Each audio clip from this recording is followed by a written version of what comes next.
Well, Beth, first of all, let's emphasize that this is not a game changer on the military front, and that in Australia or the UK, we don't need to go into the bunkers. Russia already has tactical nuclear weapons they could use in Ukraine. They can fire them from land sites in Russia. They can drop them from warplanes. Putin has threatened throughout his invasion that he has these big advanced weapons, but chances are they would do very little on the battlefield. And they would further cut Russia off internationally, isolate it if he dared use even a single tactical weapon. So the play here, it's PR. It's PR for two reasons. One is Russia is in trouble on the battlefield. Its last gasp offensive in eastern Ukraine has stalled.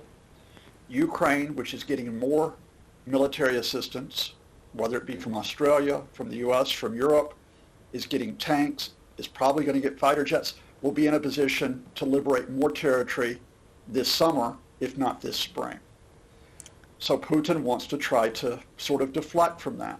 Secondly, he wants to try to break that international support. He wants to try to scare people to whip up Russia's disinformation and say, why are you supporting Ukraine? Why are you supporting the Zelensky government?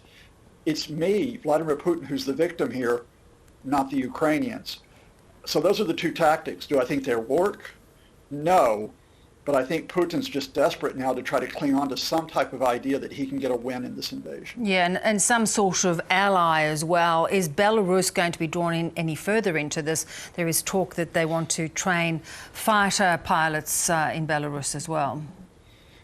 It's really interesting, Beth, because, Belarus is very much in the Russian sphere of influence. Its authoritarian leader, Alexander Lukashenko, has to be careful not to antagonize Putin. But at the same time, they've been very careful in calibrating how much support they give the Russians. So yes, the Russians can train their forces in Belarus. Yes, the Russians could invade Ukraine from the Belarusian border, but Belarus has not committed its own forces at any point to join this invasion.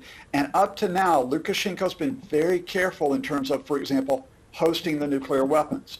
He said in 2021, I will host them, but he hasn't really repeated that. So he may be also thinking that Putin, hopefully, for him, is bluffing rather than serious about this move. Yeah. Let's talk a little bit about the frustration of Russia. The Wagner forces, which is the sort of specialist unit, private unit. They've been trying to make headway in Bakhmut. Are they at the moment, or really is this just not a situation that they're going to get under control? It looks like they've been halted. Now, they do hold the eastern part of this city, which had about 70,000 people before the invasion.